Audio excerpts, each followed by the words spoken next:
Audio Jungle.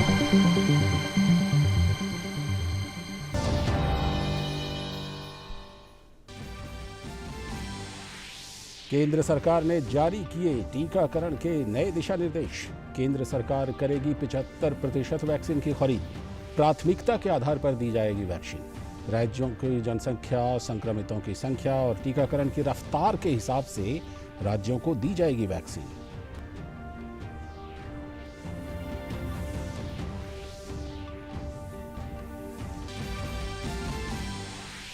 केंद्र ने देश में वैक्सीन की उपलब्धता बढ़ाने के लिए उठाया बड़ा कदम। पिछले 2 दिनों में ही दिया 44 करोड़ डोज के ऑर्डर। अगस्त से सितंबर तक उपलब्ध होंगी 1 अरब से भी अधिक वैक्सीन।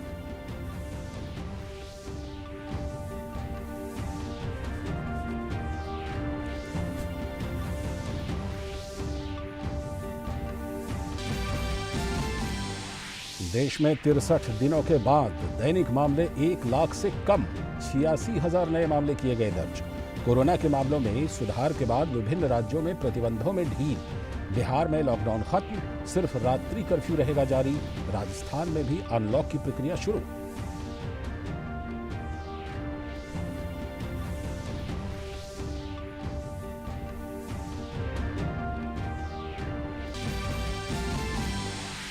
केंद्रीय पर्यावरण मंत्री प्रकाश जावड़ेकर ने सिंगल यूज प्लास्टिक के प्रयोग के खिलाफ जन जागरण अभियान चलाने के उद्देश्य से लॉन्च की वेबसाइट। कहा, सरकार 2022 तक सिंगल यूज प्लास्टिक पूरी तरह से प्रतिबंधित करने के लक्ष्य के लिए प्रतिबद्ध।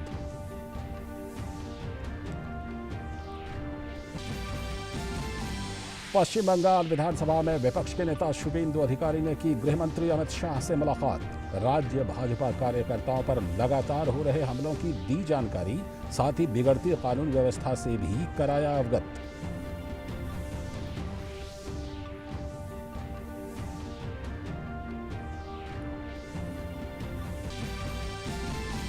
और अंतर्राष्ट्रीय खबरों में वॉल स्ट्रीट जर्नल ने अमेरिका की राष्ट्रीय लैब की रिपोर्ट के हवाले से किया खुलासा।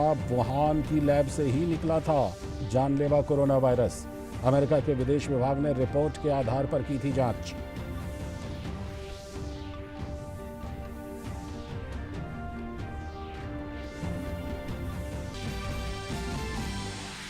क्लाउड में गड़बड़ी के कारण आज बहुत देर तक ठप रही अमेज़न, रेडिट सहित दुनिया की बड़ी वेबसाइट। ब्रिटेन की सरकारी वेबसाइट, फाइनेंशियल टाइम्स और गार्जियन वेबसाइट भी रही प्रभावित।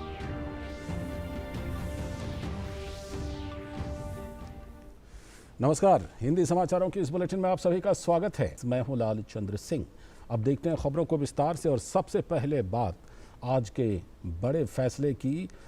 केंद्र की तरफ से 1 मई से शुरू होने वाले सभी नागरिकों के लिए मुफ्त टीकाकरण को लेकर दिशा निर्देश जारी कर दिए गए हैं। सरकार की तरफ से जारी प्रेस विज्ञप्ति में कहा गया है कि भारत सरकार देश के निर्माताओं द्वारा उत्पादित किए जा रहे टीकों का 75% खरीद करेगी। ये टीके राज्यों को निःशुल्क प्रदान किए जाएंगे। सरकारी टीकाकरण केंद्रों के माध्यम से प्राथमिकता के अनुसार सभी नागरिकों को राज्यों द्वारा निःशुल्क टीकाकरण दिया जाएगा।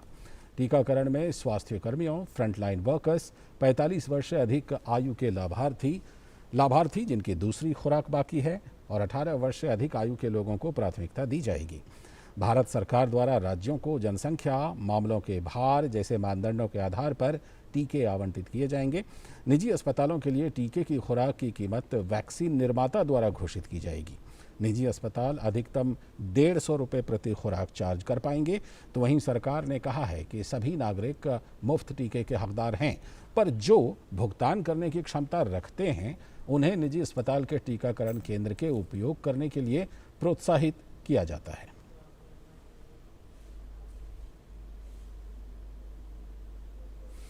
और एम्स के निदेशक रणदीप गुलेरिया ने स्वास्थ्य मंत्रालय की प्रेस वार्ता में अपने संबोधन में जानकारी दी है कि कोरोना की तीसरी लहर में बच्चों के प्रभावित होने के कोई आंकड़े नहीं हैं। उन्होंने कहा कि किसी भारतीय या फिर ग्लोबल स्टडी में ऐसी बात नहीं कही गई है कि बच्चों पर ज़्यादा असर हो रहा है। यहाँ तक कि दूसरी लहर में भी जो बच्चे संक्रमित हुए उनमें मामूली लक्षण ही थे। इसके अलावा कुछ और बीमारियों के चलते उनकी गंभीरता बढ़ गई थी। एम्स के निदेशक ने राहत की उम्मीद बंधाते हुए कहा कि मैं नहीं मानता कि भविष्य में भी बच्चों पर कोरोना का कोई गंभीर असर होगा।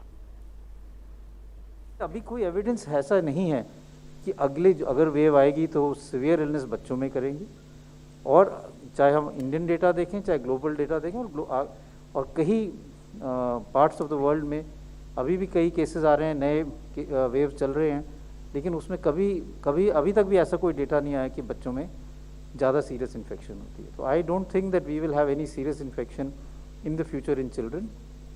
और अगर हमें अगले वेव्स को रोकना है तो ये हम सबके हाथ में है। अगर हम कोविड अप्रोप्रिएट बिहेवियर बना के रखेंगे, भीड़ नहीं इकट्ठे होने देंगे, चेन ऑफ ट्रांसमिशन को तोड़ेंगे, तो हमारे लिए आगे के लिए वेव्स नहीं बनेंगे। और ये आई थिंक बहुत ज़रूरी है, both from point of view of subsequent waves and misinformation की the subsequent waves are going to cause more severe disease in children. और वहीं स्वास्थ्य मंत्रालय के जॉइंट सेक्रेटरी लव अग्रवाल ने कहा कि कुल रिकवरी रेट तेजी से बढ़ते हुए 94.3% हो गया है। इसके अलावा 1 से लेकर 7 जून के दौरान पॉजिटिविटी रेट 6.3% ही रहा है। स्वास्थ्य मंत्रालय के मुताबिक बीते एक सप्ताह में नए केस में 33% की कमी देखने को मिली है। उन्होंने कहा कि हम ब्राज़ील और उत्तर प्रदेश में कोरोना मामलों की तुलना नहीं कर सकते, क्योंकि जनसंख्या में यूपी बड़ा राज्य होने के बावजूद वहां ब्राज़ील से कोरोना संक्रमण के मामलों की संख्या काफ़ी कम है। अगर हम उत्तर प्रदेश की जनसंख्या देखें, करीब 22.46 करोड़, यह जनसंख्या अगर देखें तो ब्राज़ील जैसे एक देश की जनसंख्या इसके समान है। और साथ में अगर हम एरिया देखें या पॉपुलेशन डेंसिटी देखें, यहाँ पर ब्राज़ील में highest peak was 759 cases per day per million as a peak. इसी तरह U P it is as low as 169, यानी कि 4.4 टाइम्स कम इस अनुपात में यहाँ केसेस रिपोर्ट हुए हैं। बट अगर केसेस देखें, कितने केसेस एक डेवलप्ड देश में वर्सेस एक स्टेट में हमने रिपोर्ट किए पाए, तो उस विषय में हम देखेंगे कि 5.5 times lesser cases, cumulative cases have been reported with UK. वहीं नीति आयोग के सदस्य वीके पॉल ने जानकारी दी कि अगस्त से सितंबर के बाद देश में 1 करोड़ से भी ज्यादा कोरोना वैक्सीन की उपलब्धता होगी। जो वैक्सीन मैन्युफैक्चरर्स है हमारे देश के, 25% जो बच गया है उनका मैन्युफैक्चरिंग का अप टू 25% वो प्राइवेट मार्केट में उसको बेचेंगे, और this will be the total production का 25%। 75 जो है वो सेंट्रल गवर्नमेंट प्रोक्योर कर रही है, स्टेट्स को कुछ प्रोक्योर नहीं करना है। प्राइवेट में 25% जाएगा, जो कि प्राइवेट हॉस्पिटल्स में डायरेक्ट होगा, और वहाँ से टीके फिर आगे लगेंगे। कि स्टेट देखेगी कि मेरे पास इतना नेटवर्क अवेलेबल है फैसिलिटीज़ का, ये सारे कोविन पे चिन्हित हैं, और उनकी तरफ वैक्सीन की अवेलेबिलिटी, उपलब्धता बढ़ाने के लिए इतनी डोजेस मिलनी चाहिए, फिर वो आगे इसको पहुंचाएंगे, और दूसरी तरफ ये डिमांड सेंटर को देंगे, और सेंटर फिर इनको इकट्ठा करके परचेज करा के उपलब्ध करवाएगा। प्राइवेट हॉस्पिटल अपना सर्विस चार्ज लिमिट करेंगे। ये नहीं हो सकता कि 600 रुपये का वैक्सीन है उसके ऊपर 1600 रुपये और लगाएं या 4000 रुपये और लगाएं। Service charges are now fixed at ₹150। और अब कुछ और बड़ी खबरें। केंद्रीय पर्यावरण मंत्री प्रकाश जावड़ेकर ने सिंगल यूज प्लास्टिक में कमी लाने के मकसद से आज एक देशव्यापी जागरूकता अभियान की शुरुआत की। ये अभियान 2 महीने तक चलेगा। प्लास्टिक कूड़े का न केवल स्थानीय बल्कि जलीय पारिस्थितिक तंत्र पर भी प्रतिकूल प्रभाव पड़ता है, और इस संदर्भ में 2018 में प्रधानमंत्री नरेंद्र मोदी ने साल 2022 तक सिंगल यूज प्लास्टिक को चरणबद्ध तरीके से हटाने का आह्वान किया था। प्लास्टिक कचरा प्रबंधन और सिंगल यूज प्लास्टिक के उपयोग में कमी के लिए व्यवहारगत परिवर्तन बहुत आवश्यक है। ऐसे में इस जागरूकता अभियान का महत्व और बढ़ जाता है। केंद्रीय पर्यावरण, वन और जलवायु परिवर्तन मंत्रालय के तत्वावधान में GIZ, UNEP और FICCI ने इस अभियान की शुरुआत की।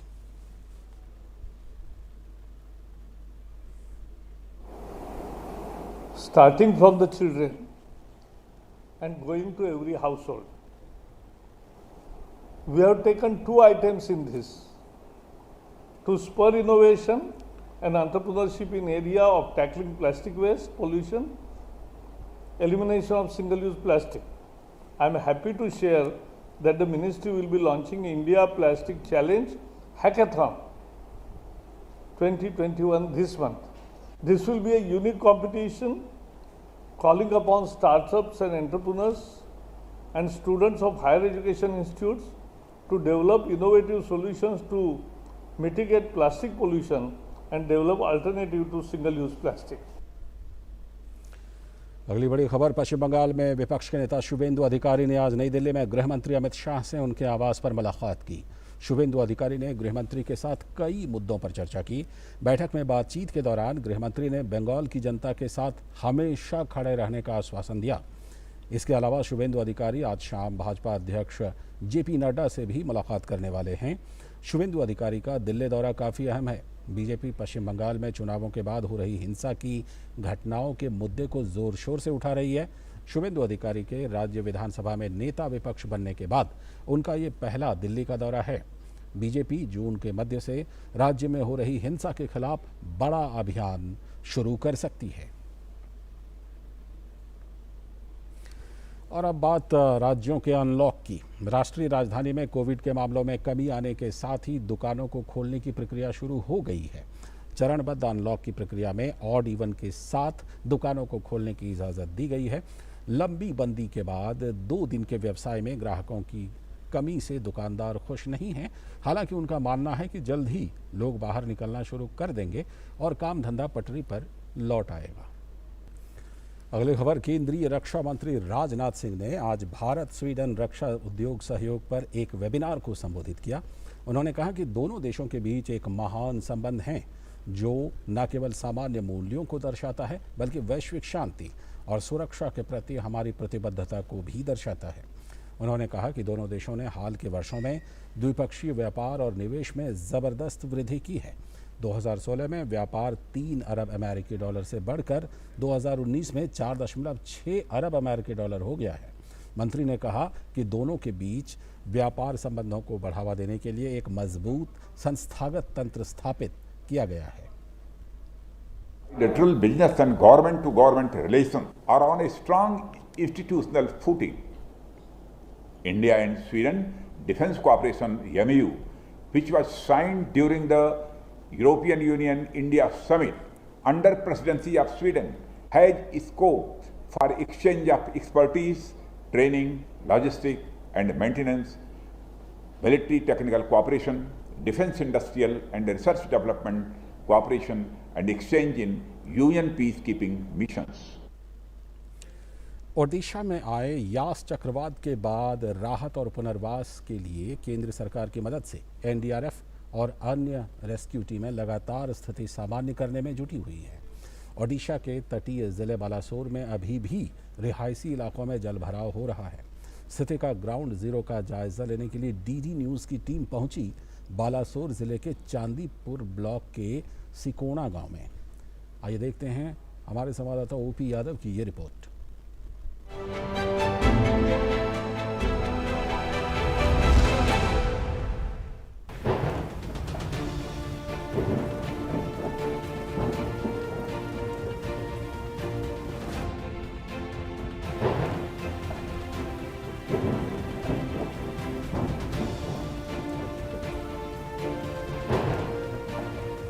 ओडिशा में आए यास चक्रवात के बाद राहत और पुनर्वास के कार्य जारी हैं। केंद्र सरकार ने यास चक्रवात से निपटने के लिए राज्य को 641 करोड़ रुपए की मदद की। उसके बाद प्रधानमंत्री नरेंद्र मोदी ने स्वयं ओडिशा का दौरा कर भुवनेश्वर में समीक्षा बैठक की और हालात का हवाई सर्वेक्षण करने के बाद 500 करोड़ रुपए के पैकेज की घोषणा की। केंद्रीय राज्य मंत्री प्रताप सारंगी ने कहा कि प्रधानमंत्री ओडिशा के प्रति हमेशा संवेदनशील रहे हैं। यही वजह है कि जब भी राज्य में आपदा या अन्य स्थिति आती है तो केंद्र की तरफ से तत्काल मदद मिलती है। माननीय प्रधानमंत्री जहाँ कहीं भी नेचुरल कैलामिटी होता है वहाँ का राज्य सरकार को कॉन्फिडेंस में लेते हुए किसी भी पार्टी का हो पूरा आंतरिकता के साथ मदद करते हैं। और जो केंद्र का टीम आया है वो राज्य का टीम के साथ मिल करके एनडीआरएफ, ओड्राफ, फॉरेस्ट और ये फिशरी वाले बाकी सब लोग मिलकर पुलिस और ये fire services, coast guard, Indian coast guard, ये सब मिलकर के पूरा ताकत लगा करके लोगों का मदद करने की कोशिश करें। ओडिशा में यास चक्रवात के बाद ग्राउंड जीरो की स्थिति का जायजा लेने के लिए डीडी न्यूज की टीम पहुंची बालासोर जिले के तटीय इलाके चांदीपुर ब्लॉक की सिंकोणा ग्राम पंचायत में। यहाँ पूरा गांव पानी से लबालब है, खेतों में जलभराव हो गया है, घर जलमग्न है। राज्य प्रशासन से मदद की आस लगाए ग्रामीणों को स्थानीय ग्राम प्रधानों ने अपने स्तर पर चावल, दाल, ड्राई फ्रूट, पानी, मास्क, सैनिटाइजर व अन्य जरूरी सामग्री देकर अपना नागरिक दायित्व निभाया है। कोरोना महाकाल में पहले से आर्थिक तंगी झेल रहे इन बेबस ग्रामीणों को यास चक्रवात ने फिर से दंश झेलने को मजबूर कर दिया। हालांकि अब इनको खाद्य व अन्य सामग्रियां मिली तो इन्होंने राहत की सांस ली। हम लोग अभी हैं सिंकोणा पंचायत ऑफिस में। अब हर घर में पानी घुसा है। हम लोगों को घर घर घूम के सैनिटाइज़र और वो पानी बोतल और ये जो ड्राई फ्रूट्स जो भी दे रहे हैं इसके लिए बहुत बहुत थैंकफुल हम हैं। वो घर से बाहर निकलना मुश्किल है, किसी के पास छोटा बच्चा है, अंधेरा है, घर में पानी घुस गया तो सांप वगैरह घुस रहा, वही सब खतरा है। यहाँ स्थिति बहुत खराब है। पानी, लाइट, पानी घर में पानी घुसा हुआ है और लाइट का बहुत प्रॉब्लम है, पीने का पानी का प्रॉब्लम हो रहा है, खाना वाना बनाने के लिए भी बहुत दिक्कत हो रहा है। तबाही का मंजर लेकर आया यास चक्रवात भले ही चला गया हो, लेकिन यादों के रूप में बर्बादी के अवशेष छोड़ गया है। एनडीआरएफ की टीमें राज्य आपदा बलों के साथ मिलकर राहत व पुनर्वास के कार्य में दिन रात जुटी हुई है। उम्मीद है जल्द स्थिति सामान्य होगी और जिंदगी फिर से पटरी पर लौटेगी।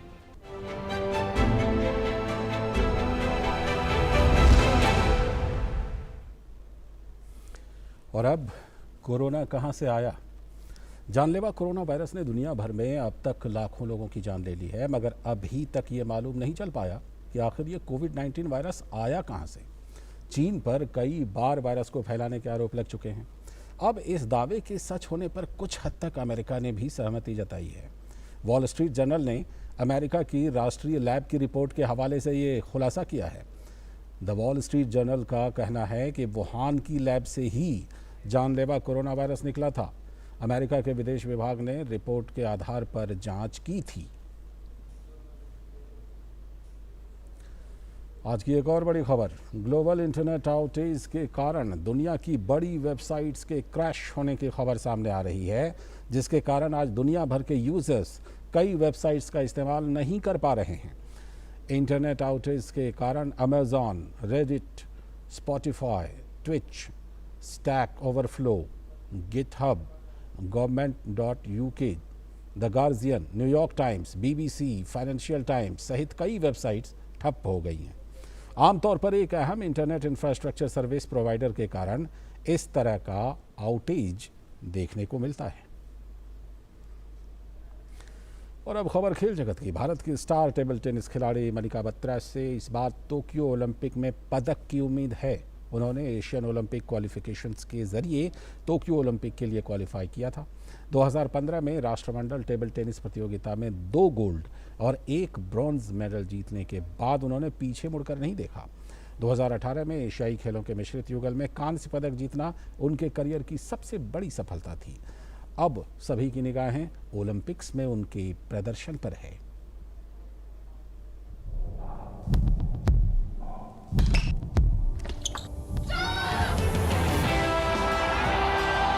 The gold medalist and Commonwealth champion representing India, Manika Batra.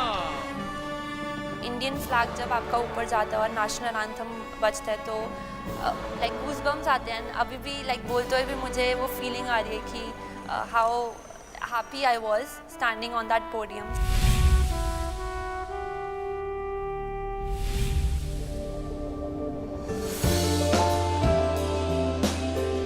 जब मैं 4 साल की थी तब मेरे को बिल्कुल नहीं पता था कि मैं इस लेवल तक पहुंच जाऊंगी। उस टाइम ऐसा होता था कि फ़न के लिए खेलते थे, जैसे छोटे बच्चे खेलते हैं, तो माइंड में नहीं था कि मैं इंटरनेशनल लेवल इंडिया को रिप्रेजेंट करूँगी। मॉडलिंग के ऑफर्स आए थे, बट मेरे माइंड में एक ही चीज़ था कि मुझे टेबल टेनिस में ही आगे पहुँचना है और टेबल टेनिस इस गेम को आगे पहुँचाना है।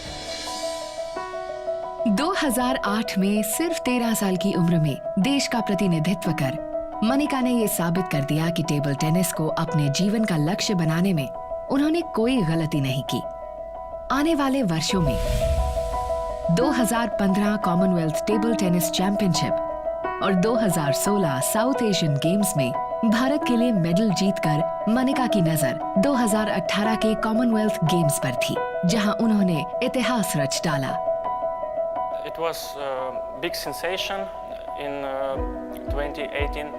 She won 4 medals in Commonwealth Games. Nobody was surprised that ITTF gave a breakthrough award to Manika. Manika Batra की जीत में उनका ब्रह्मास्त्र है उनकी स्विच की टेक्निक। ट्विडल जो स्विच करती हूँ मैं अभी, वो मैं जैसे घर पे बैठते खाते हुए और सोच रही होती हूँ अगर कुछ, तो मैं ट्विडल करती रहती थी, तो वो मेरी आदत बन गई थी। एंड मैंने सोचा कि क्यों ना मैं टेबल पे इम्प्लीमेंट करूँ, and it really worked for me. Manika का लक्ष्य सिर्फ जीतना नहीं है, एक उदाहरण बनना भी है, ताकि देश के गांव-गांव से लड़कियां अपनी पहचान बनाने के लिए टेबल टेनिस को अपना रास्ता बना सकें। मैं यंग जनरेशन के लिए I am always available. Where I play in India खेलेगा सेंटर, वहाँ पे भी बहुत सारे यंग किड्स हैं, तो उनको अपने बिजी स्केड्यूल के टाइम लेकर मैं उनको कभी कभी टेक्निक के बारे में बताती हूँ।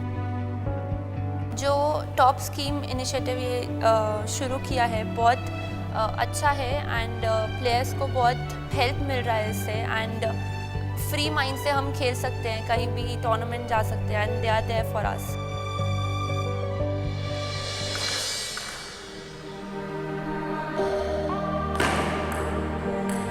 मेडल जीतने की उम्मीद तो देश अपने हर खिलाड़ी से रखता है, पर कुछ खिलाड़ी होते हैं जिनसे उसी उम्मीद पर 100% यकीन होता है। मनिका उन्हीं खिलाड़ियों में से एक है। कॉमनवेल्थ गेम्स में इतिहास रचने के बाद आज पूरे विश्व की निगाह मनिका के ओलंपिक्स के प्रदर्शन पर है, जिसका टिकट वो एशियन ओलंपिक क्वालिफाइंग टूर्नामेंट में highest ranked second placed player बनकर हासिल कर चुकी है। ओलंपिक में गोल्ड मेडल लाना सबका ड्रीम होता है, एंड पर्सनली मेरा भी है। मेरा हमेशा से एम है कि मुझे उस लेवल पे लाना है टेबल टेनिस को, और सबकी सोच बदलनी है कि टेबल टेनिस भी कुछ है और ये लोग भी ओलंपिक में कुछ ला सकते हैं। मनिका भी टेबल टेनिस में भारत के स्वर्णिम भविष्य का नया अध्याय लिखने को तैयार है और बन चुकी है 130 करोड़ भारतीयों की ओलंपिक्स की आशा। तो मनिका बत्रा से रहेगी ओलंपिक पदक की उम्मीद। और इसी के साथ हिंदी समाचारों की इस बुलेटिन में फिलहाल इतना ही। मुझे दीजिए अनुमति। नमस्कार।